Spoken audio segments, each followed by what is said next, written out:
Un crimen de pesadilla. Sangre en los lavabos, la bañera, el suelo, herramientas para descuartizar. Un astuto sospechoso con una identidad oculta. Estaba alquilando el piso a una mujer que era un hombre. En plan Tutsi, ¿entiende? Un perverso juego del gato y el ratón que tendría frustrado al departamento de policía durante más de 20 años. Se esfuma, desaparece de la tierra. Había dinero, poder, travestismo, drogas, alcohol, no faltaba nada. Un millonario de mente, una princesa de la mafia y un reguero de asesinatos de costa a costa. Hoy en Poder, Privilegio y Justicia. Millonario en fuga.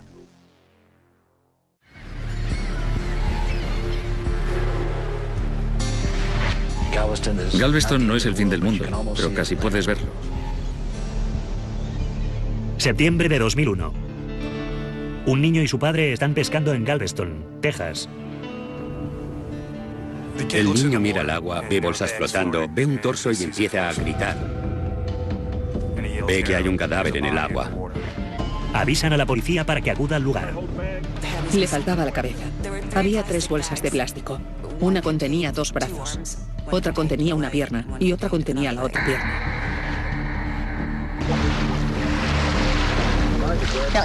Quien no conozca Galveston, si arroja algo al mar, pensará, el oleaje se lo llevará mar adentro. Galveston no es así. El mar lo devuelve todo. ¿Eso es un dedo? Esa es la gran pregunta. Se hallan varias pistas entre los truculentos restos. Había un recibo de una ferretería. Habían comprado tela protectora y bolsas de basura. La funda de cartón y un serrucho de $6,99. También encontraron una orden de desahucio donde aparecía el nombre de Morris Black. La orden conduce a la policía hasta un apartamento en un sórdido barrio de la ciudad. Así que llegan a la casa y revisan los cubos de basura. Había una pistola, munición, un calcetín ensangrentado y telas protectoras. Aquí estaban las herramientas para poder descuartizar a una persona. Efectivamente, Morris Black, de 71 años de edad, factotum y reparador de relojes, parecía haberse esfumado sin dejar rastro. Consiguen una orden y entran en el apartamento. Lo que les sorprendió del apartamento de Morris Black es que habían lavado las paredes. Ni siquiera las huellas dactilares de Morris Black estaban allí. Pero el trabajo de limpieza era solo superficial. Esparce luminol y se enciende como un árbol de Navidad. Había sangre por toda la cocina. El rastro de sangre conduce hasta el apartamento frente al piso de Black. Había manchas de sangre en los lavabos, la bañera y el suelo. Encuentran botas ensangrentadas, un cuchillo de pelar y tela protectora. La escena es realmente siniestra, de modo que están seguros de que lo que hubiese ocurrido con Morris Black había ocurrido allí, en aquel apartamento. El apartamento está alquilado a una mujer de mediana edad, llamada Dorothy Steiner, uno de los inquilinos más extraños del casero. Se trataba de una persona que parecía un hombre con ropa de mujer. Llevaba una peluca de pésima calidad. El casero les dijo a las autoridades que era una de las mujeres más feas que había visto nunca. Aduciendo ser sordomuda, Steiner se comunica únicamente a través de la escritura. Pagó varios meses del alquiler por anticipado, mediante giro postal. En Galveston, tratándose de un cuchitril, es inusual. Ella no era de la ciudad. La policía estaba investigando para encontrar la conexión. Ningún registro indicaba que Dorothy Steiner estuviera en Galveston. Este truculento misterio azota la costa de Texas con la fuerza de un huracán. Todo el mundo quería saber cómo un desventurado factor bolsas de plástico y bolsas de plástico y cómo la extraña mujer del apartamento de al lado encajaba en toda la trama. Los detectives siguen una nueva pista hallada en la escena del crimen. Una tarjeta de citación de un optometrista, Robert Darst. Tenía una cita posterior para recoger unas gafas. Pero extrañamente, la policía no encuentra ningún registro de un hombre llamado Robert Darst, ni cerca ni en Galveston.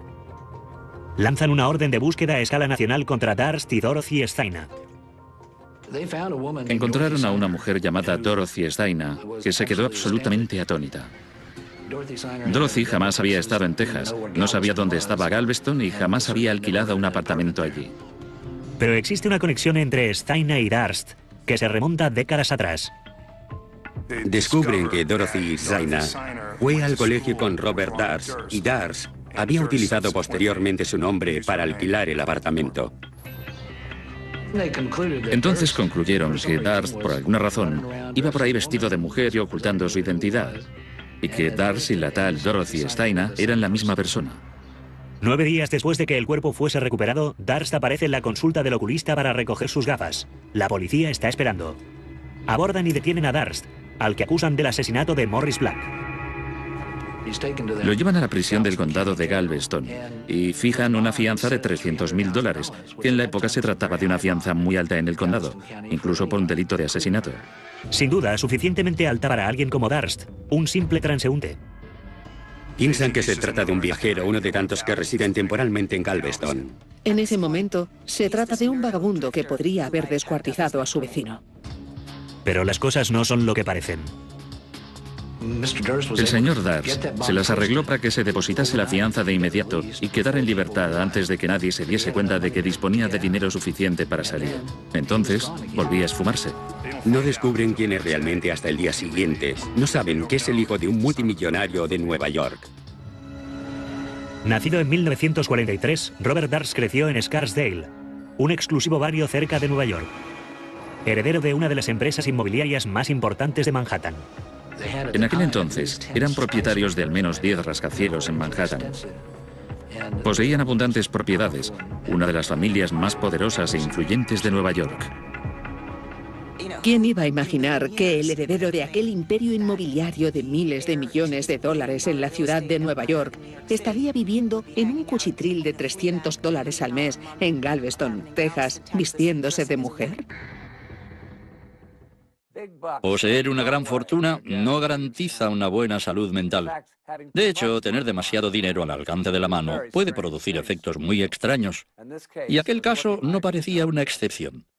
Tras dejar a Darst en libertad, la policía de Galveston descubrió que aquella no era la primera vez que había sido acusado de asesinato. Tras el macabro asesinato y desmembramiento de Morris Black en Galveston, Robert Darst paga la fianza y desaparece. Es solo entonces cuando la policía descubre el inquietante pasado del sospechoso. A principios de la década de los 70, Darst subía escalafones en el próspero negocio inmobiliario de su familia. Tenía un trabajo de nivel medio en la organización Darst, administración y alquileres. Una de sus inquilinas se llamaba Kathy McCormack. Era una humilde trabajadora de Long Island. Él era un hombre de familia adinerada de Nueva York. Se conocieron y empezaron a salir, y finalmente se casaron. Cuando conocí a Kathy, estábamos las dos en la universidad. Era una chica muy divertida, muy vital. Era simpática, era preciosa. Era un encanto. Al principio, Kathy y Bob parecían una pareja perfecta. Él tenía 29 y ella 19 cuando les presentaron por primera vez. En fin, él era el príncipe azul y ella Cenicienta. Se pasaban la vida yendo a Studio 54, a Elaine's, a todos los sitios, convirtiéndose en la pareja de moda. Poseían un apartamento de lujo en Manhattan y una casa de fin de semana en el norte del estado. Ella se sentía absolutamente fascinada, y me atrevería a decir que probablemente seducida por aquel estilo de vida que ponía a su alcance todos aquellos recursos, poder e influencia política. Pero al cabo de unos años, la fotografía del matrimonio perfecto empezó a mostrar algunas fisuras. A falta de un calificativo mejor, él tenía la mala costumbre de vociferar, de gritar o de chillar. Actuaba de una forma en que se hacía notar, pero no se hacía notar de una manera positiva. Estaba siempre fumando hierba. Formaba parte de su naturaleza. Mucha cocaína, mucha hierba. Si hay algo que Bobby Darst siempre hizo fue fumar hierba. Era los 70.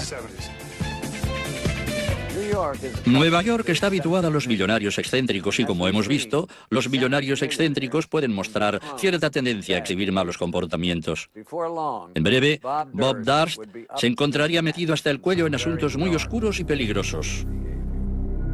Al cabo de unos 3 o 4 años empezó a comportarse de una forma extraña con Kathy, le propinaba puñetazos, empujones, se volvió violento. Era el día de Acción de Gracias. Estaba sentada y no se levantó con la rapidez que él esperaba. ¿Kathy qué?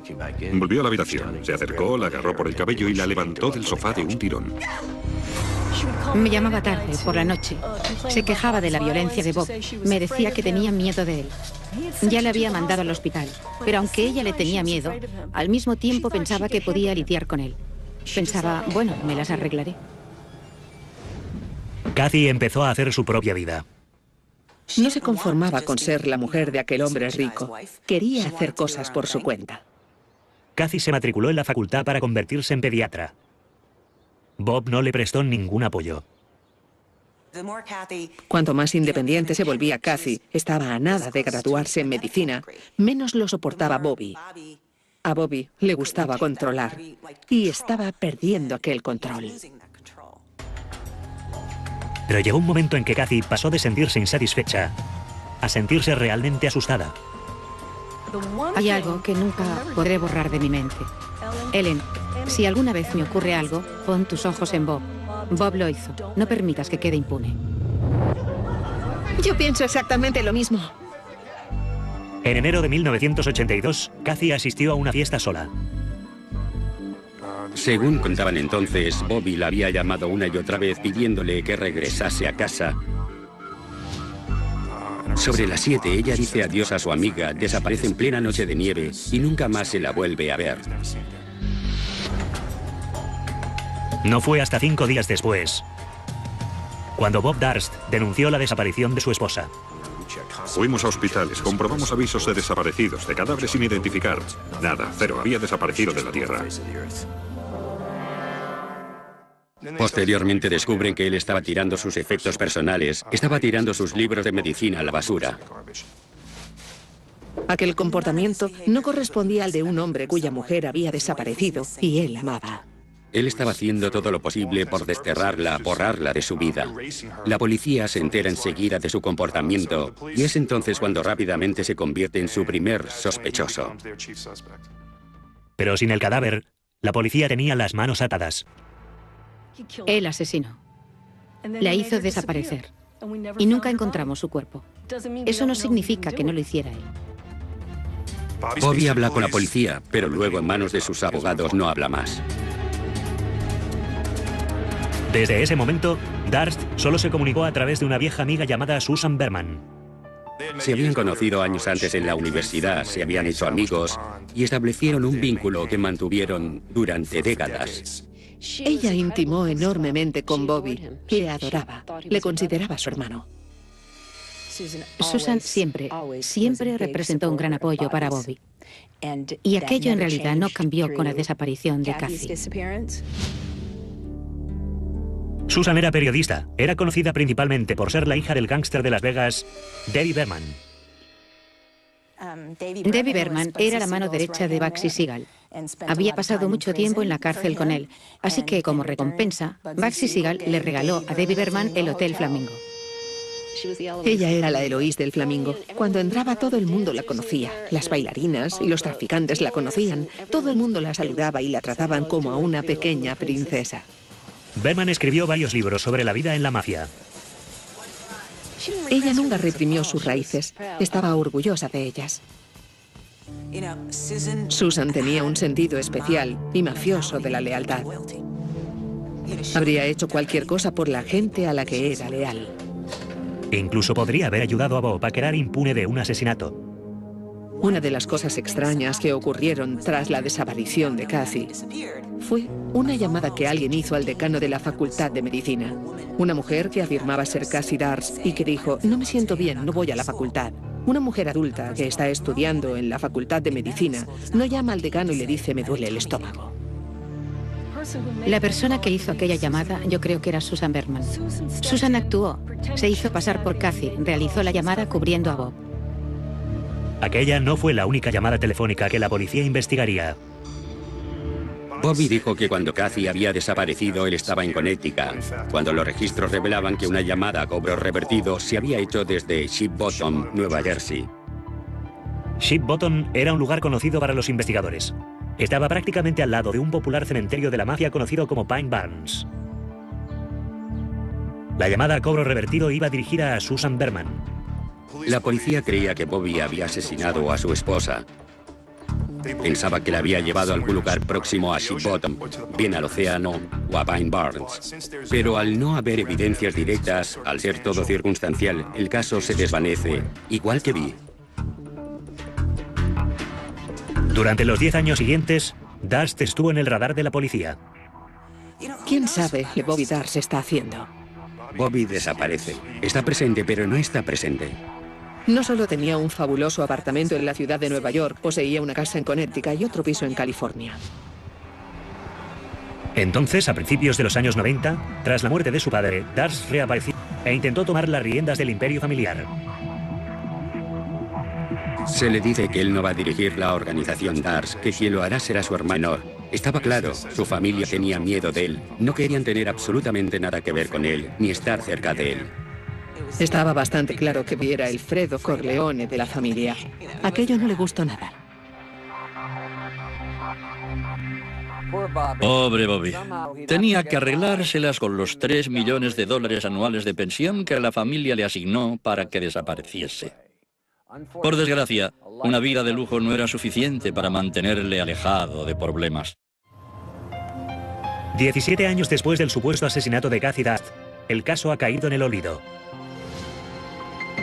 En el verano de 1999, José Becerra, un investigador de policía de Nueva York, recibe información de un recluso que espera conseguir una reducción carcelaria. Declaró que conocía a una chica llamada Kathy Darst, que había sido asesinada en 1982 por su marido. Dijo que su cuerpo estaba enterrado debajo de un cobertizo en la casa que poseían a la orilla de un lago en South Salem. La información resultó ser falsa, pero Becerra quedó intrigado con el caso. Había muchas cuestiones sin resolver y yo tenía una oportunidad de al menos intentar averiguar qué le había ocurrido. Era algo que yo no podía pasar por alto o ignorar. Mi corazón empezó a palpitar, de que finalmente íbamos a llegar a alguna parte. Llevaba esperando muchos años y por fin iba a suceder. Consiguen órdenes de registro para revisar la casa de campo. Entonces, con otros propietarios, interrogan de nuevo a la familia de Kathy y a sus amigos. De pronto todo el mundo empieza a buscar pruebas 20 años después. Vuelven a investigar sobre la fiesta en la que Kathy fue vista por última vez y consiguen nueva información sobre su estado de ánimo aquella noche. Bebió 2 botellas de pino, consumió 2 gramos de cocaína. La anfitriona cuenta a los investigadores que Kathy y Bob Darst habían mantenido varias conversaciones telefónicas acaloradas durante la fiesta. Según sus amigos, los días previos a la desaparición de Kathy habían estado llenos de problemas, particularmente por cuestiones financieras. Ella le pidió $200.000 para pagar las facturas de la universidad y tal vez para tener un poco de dinero y abrir su consulta. Él era un hombre muy rico, pero a la vez era un hombre muy tacaño. Así que a veces ella tenía que pedir dinero prestado a sus amigos. Los días previos a la desaparición de Kathy, sus amigos le decían que acabase con la relación. Sin lugar a dudas, Kathy disfrutó de todos los beneficios incluidos en el apellido Darst. Pero lo que está más claro aún es que en última instancia quería poner punto final a su matrimonio con Bob. Codearse con ricos y famosos sencillamente no merecía la pena. Es indudable que la tensión y las discusiones habían subido de tono por ambas partes. Creo que los dos estaban bastante alterados. El consumo de algunas drogas empeoró la situación. Kathy regresó a casa con ganas de pelea, y es lo que encontró. Lo que había sucedido aquella noche permaneció en el misterio. Ahora, casi 20 años después, la madeja del caso sin resolver comenzó a desenredarse. Entonces, la policía se puso a trabajar de nuevo en el caso. Empezaron a recomponer las piezas de una historia que apuntaba cada vez más no a una simple desaparición, sino a un asesinato cometido por el exmarido de Kathy, Bobby Darst. Las sospechas recaían de nuevo en Bobby. 20 años después, de repente, volvían a recaer sobre él. La noticia sobre la reapertura del caso se hunde a escala nacional. Nada más publicarse la noticia en todo el país, Bobby Darst llama a Galveston, Texas, y alquila un apartamento a nombre de una mujer sordomuda llamada Dorothy Zaina. La fiscalía está deseando hablar con la fiel confidente de Bobby, Susan Berman. Ella parece predispuesta a mantener una conversación sincera. Estaba arruinada. No conseguía trabajo. Su situación era muy precaria. Decía que había comprado un bollo, le había durado 2 semanas y cosas por el estilo. Y comenzó a pedirle dinero a Bobby, más que de costumbre. Darst envió a Berman un cheque por valor de $25.000. Después de la reapertura de las investigaciones, recibe otra remesa de dinero. Otros $25.000. Al mismo tiempo, la policía se pone en contacto con ella para hablar sobre lo que recordaba hacía 20 años atrás. Parece que Susan Berman estaba preparada para hablar. Había concertado entrevistas con el New York Times y con la policía de Nueva York. Susan me dijo que tenía cierta información muy importante que iba a destapar todo el asunto. Susan, ¿a qué te refieres? La tengo y voy a destapar todo el asunto. Recuerdo que le dije, por amor de Dios, ten mucho cuidado, por favor. Durante años y años, desde la desaparición de Kathy, Susan sostenía que no había tenido nada que ver en ello. De repente empezó a contarle a la gente otra versión y a una persona le dijo, sé que Bobby lo hizo. ¿Cómo lo sabes? Susan, ¿cómo lo sabes? Me lo dijo él. Pero Susan nunca tendría la oportunidad de contar su historia. El día de Nochebuena del año 2000, un vecino oyó ladrar sin control a los perros de Susan y avisó a la policía. La encontraron en su dormitorio con un disparo en la parte posterior del cráneo. Es imposible que Susan Berman dejase entrar a un desconocido en su casa esa noche. Le dispararon por la espalda mientras se dirigía a un cuarto situado al fondo de la casa. Tenía que confiar en esa persona. Cuando oí por primera vez lo que había pasado, me dije, sí, tenía que ser alguien que conociéramos, que ella conociese al menos. Bob Darst, tratando de no dejar cabos sueltos, matando a su mejor amiga para salvarse a sí mismo. Hay que ser frío. Muy frío. La policía no halló nada en el escenario que relacionase a Darst con el asesinato de Berman, pero su tarjeta de crédito le situaba en la zona. Siguieron el rastro de Bobby desde Eureka, California, hasta San Francisco, solo un par de días antes de la muerte de Susan. Luego alquiló un coche en San Francisco y se dirigió a Los Ángeles. Estaba en Los Ángeles el día que asesinaron a Susan Berman. ¿Mera coincidencia? Tal vez sí, o tal vez no. Una vez más, la policía había fracasado. Sería necesaria una ola de muerte y destrucción en Galveston para ponerles de nuevo sobre la pista correcta. Mediados de octubre de 2001, y los investigadores del asesinato de Morris Black están desconcertados tras la desaparición de su principal sospechoso, Robert Darst. Después de pagar la fianza, huye, se esfuma, desaparece de la tierra. Fue aterrador para los investigadores de Galveston. En ese momento fueron conscientes de que Bobby disponía de recursos para ir a cualquier lugar del mundo. La policía le buscó en Galveston, le buscó en Nueva York. Emitieron una orden nacional de busca y captura, pero se había esfumado. La historia del millonario travestido sospechoso de asesinato ocupa las portadas de todo el país. Sin un móvil claro que justifique el presunto asesinato y desmembramiento de la víctima, la gente comienza a observar más de cerca a sus vecinos de al lado. Me llamó un tipo diciéndome que su hermano, portero de un edificio en Nueva Orleans, en una situación similar, había alquilado un apartamento a una mujer que era, a todas luces, un hombre. Se hacía llamar Diane Winnie, pero el portero cree conocer su verdadero nombre. Resultó que quien había alquilado aquel apartamento era Darst. Con una mala peluca, en plan Tutsi, ¿entiende? Los investigadores registran a fondo el apartamento de Nueva Orleans. Descubren pruebas que demuestran la vinculación de Bobby con el apartamento y pruebas de que se hacía pasar por Diane Winnie. Encontraron material informático, un medallón que Susan Berman le había regalado a Bobby y una peluca. Era una mujer diferente en Nueva Orleans. Creo que era pelirroja. A veces me hago un lío. De modo que la policía sabe que Darst ha estado allí y que Darst llegó después de huir de Galveston. Es difícil saber si Darst se sentía a gusto vistiendo lencería femenina o se disfrazaba de mujer únicamente para eludir a la justicia. No era un disfraz muy verosímil, pero, por increíble que parezca, dio resultado. Podía haberse metido dentro de mi jardín. Podía haber intentado secuestrar a uno de mis hijos. Podía haber ido a por los miembros de su propia familia. Nunca se sabe. Transcurren casi 5 semanas. Parece que Robert Darst podría no volver a reaparecer nunca más. Entonces, justo después del Día de Acción de Gracias, la investigación da un vuelco. En Hanover Township, Pensilvania, las cámaras de seguridad de un exclusivo supermercado graban a un individuo merodeando en actitud sospechosa. El hombre tiene un aspecto extraño. Lleva la cabeza y las cejas afeitadas. Coge un periódico, da algunas vueltas. Luego entra en la zona de productos médicos del supermercado. Coge una caja de tiritas y saca una. El hombre se dirige entonces a los servicios.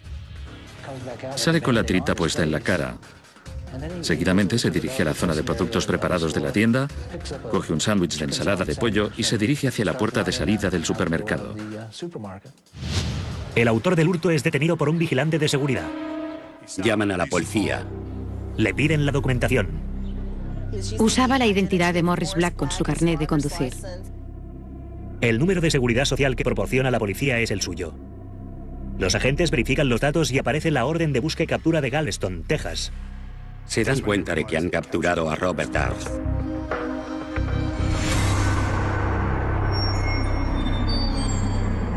El escurridizo millonario detenido por el robo de un sándwich de ensalada de pollo en pan de centeno. ¡Qué ironía! El caso parecía definitivamente resuelto, pero la enrevesada trama daría un nuevo giro. Los investigadores advierten que Darst se ha afeitado la cabeza y las cejas para parecerse al anciano de 71 años cuya identidad ha suplantado. Había alquilado un coche a nombre de Morris Black. Durante el registro de su coche, encuentran $37.000 en efectivo, encuentran 2 pistolas del calibre 38, encuentran una bolsa con marihuana en el maletero del coche. Aparte, llevaba $500 encima y le detienen por robar un sándwich de $7. Robert Darst vuelve a estar bajo custodia policial. La verdad es que pensé, bueno, todos pensamos que finalmente un triste capítulo de nuestras vidas realmente estaba a punto de concluir y cerrarse. Pensé, por fin todo ha terminado. Finalmente vamos a atraparle. Si no es por un crimen, será por otro.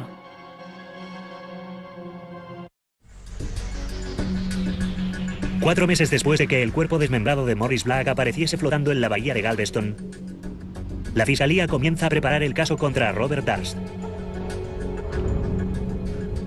Querían condenarle. Se la tenían jurada. Ese hombre les había burlado o lo había intentado a cada paso. Tenían el cuerpo descuartizado, tenían el sospechoso, disponían de todas las pruebas halladas en el apartamento y había huido. Era una situación inmejorable para los fiscales. La policía de Galveston le dijo, Jim, es un caso incontestable de asesinato en primer grado. Los cargos son ineludibles. Por Galveston corría el rumor de que el notorio avaro había anticipado una suma de $2 millones para procurarse los servicios del mejor bufete de la ciudad.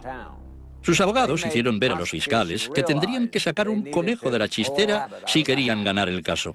La fiscalía mandó a unos submarinistas de la policía para tratar de sacar la cabeza decapitada de Morris Black de la bahía de Galveston.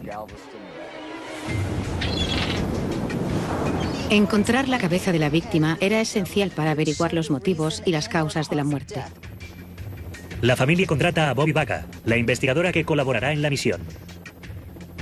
Si daban con la cabeza, descubrirían que la trayectoria de la bala había sido por detrás.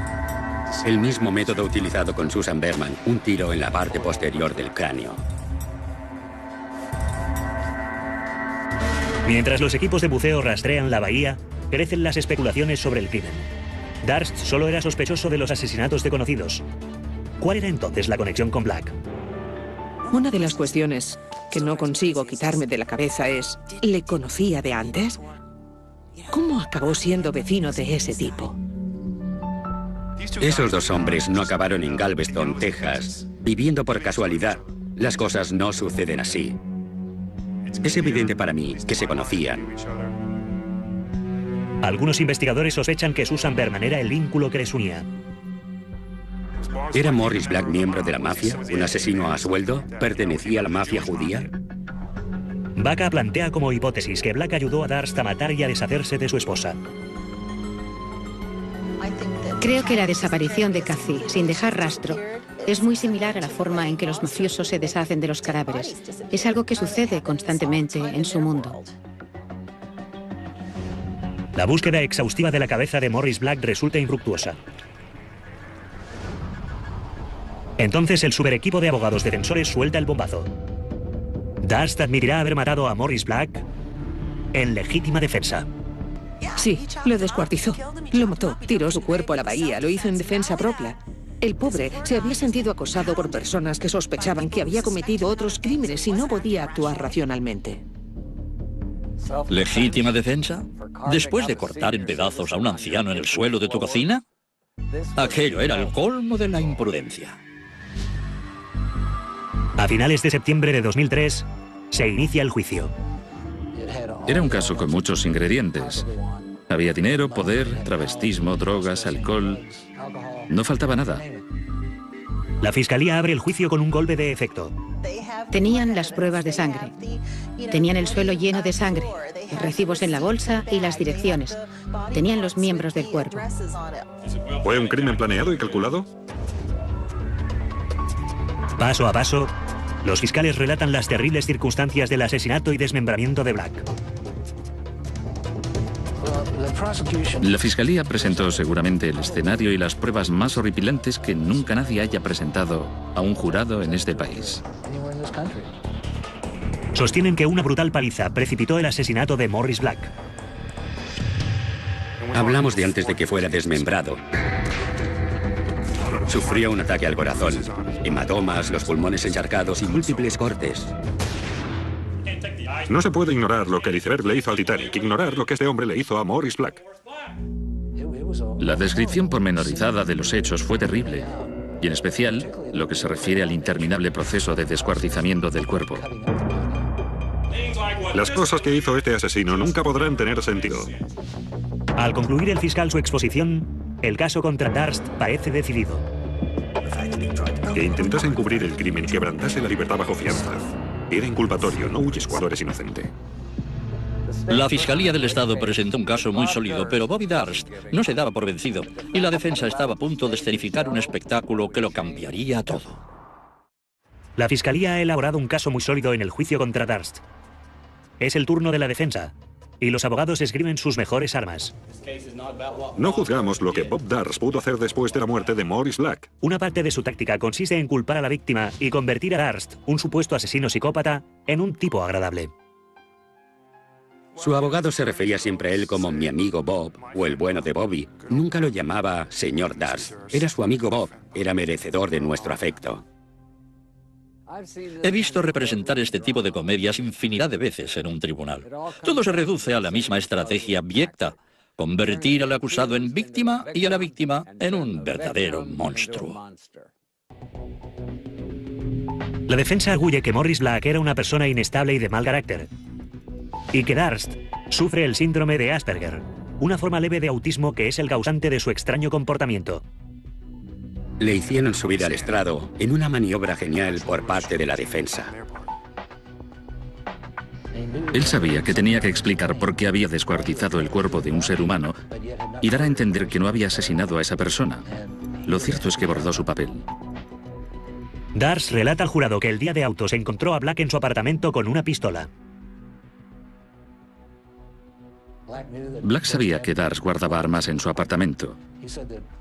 Declaró que Black fue quien le había apuntado con una de sus armas y que los dos habían forcejeado para apoderarse de ella.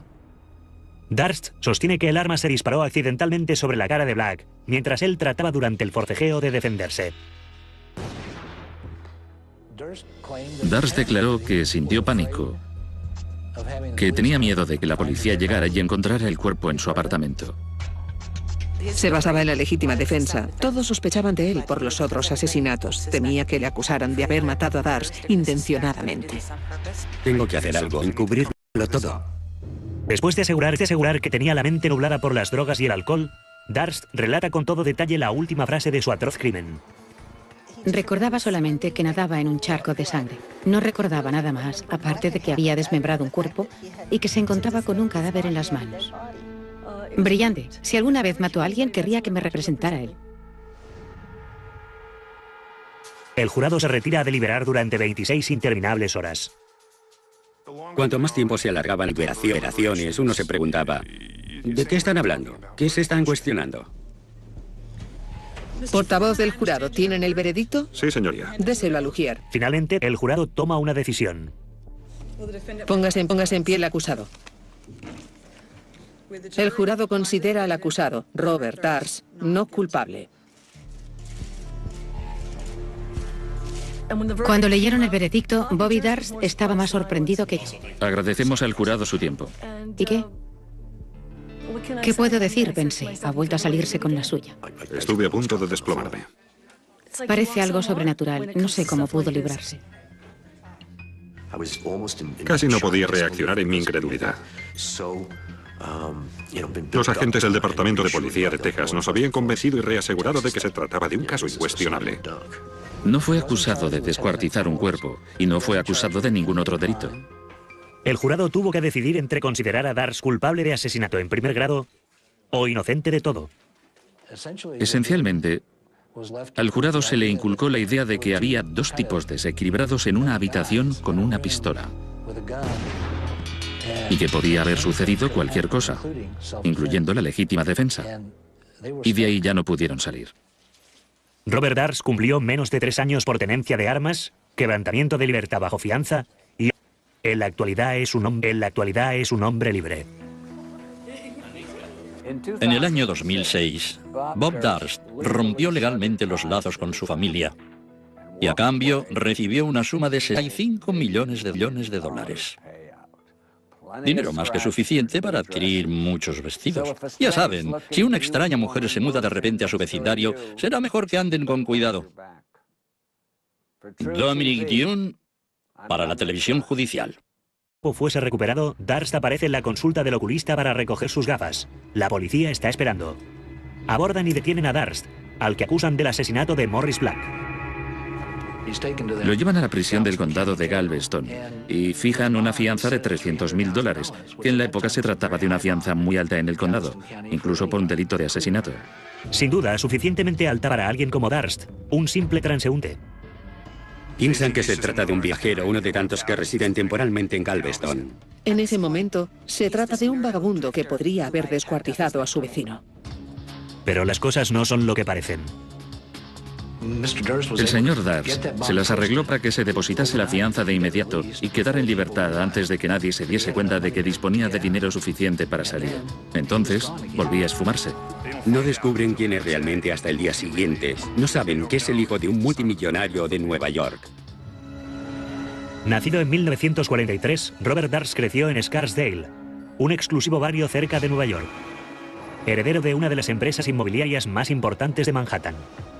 En aquel entonces, eran propietarios de al menos 10 rascacielos en Manhattan. Poseían abundantes propiedades, una de las familias más poderosas e influyentes de Nueva York. Un crimen de pesadilla. Sangre en los lavabos, la bañera, el suelo, herramientas para descuartizar. Un astuto sospechoso con una identidad oculta. Estaba alquilando el piso a una mujer que era un hombre. En plan Tutsi, ¿entiende?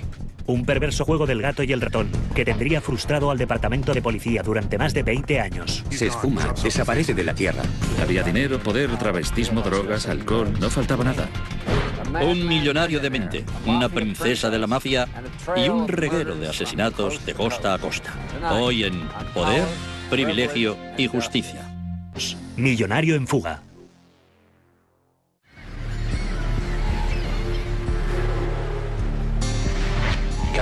Galveston no es el fin del mundo, pero casi puedes verlo. Septiembre de 2001.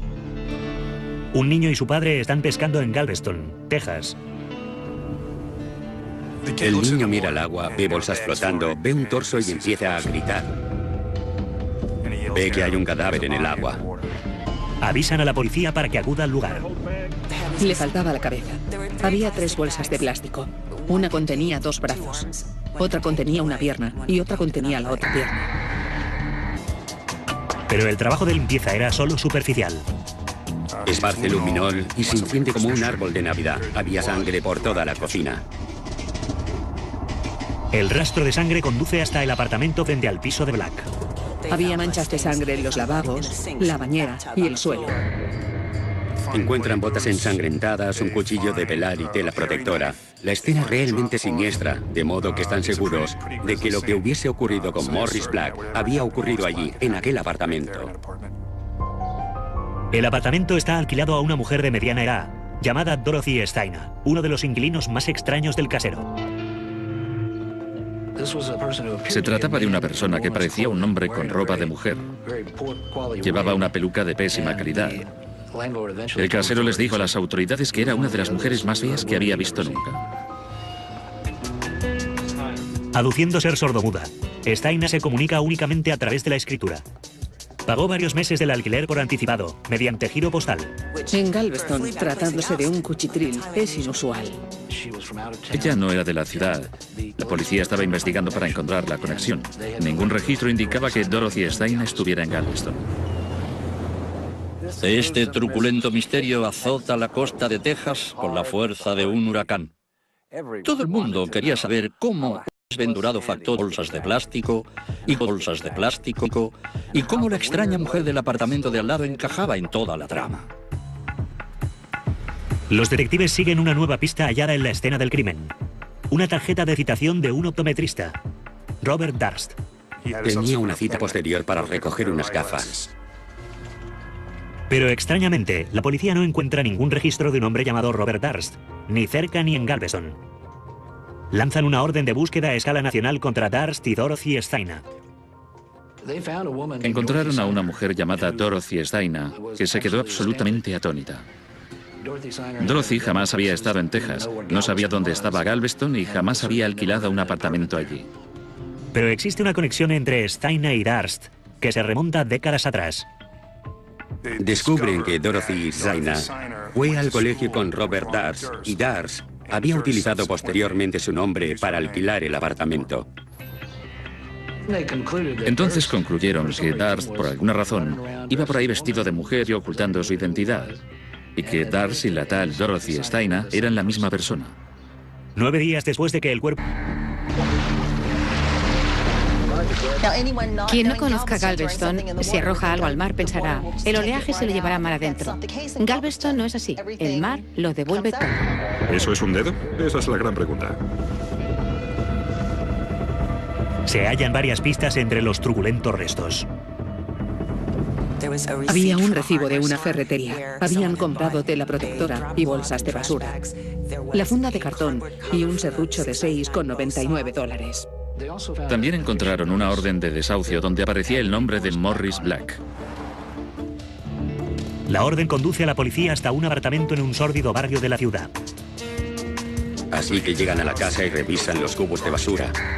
Había una pistola, munición, un calcetín ensangrentado y telas protectoras. Allí estaban las herramientas para poder descuartizar a una persona.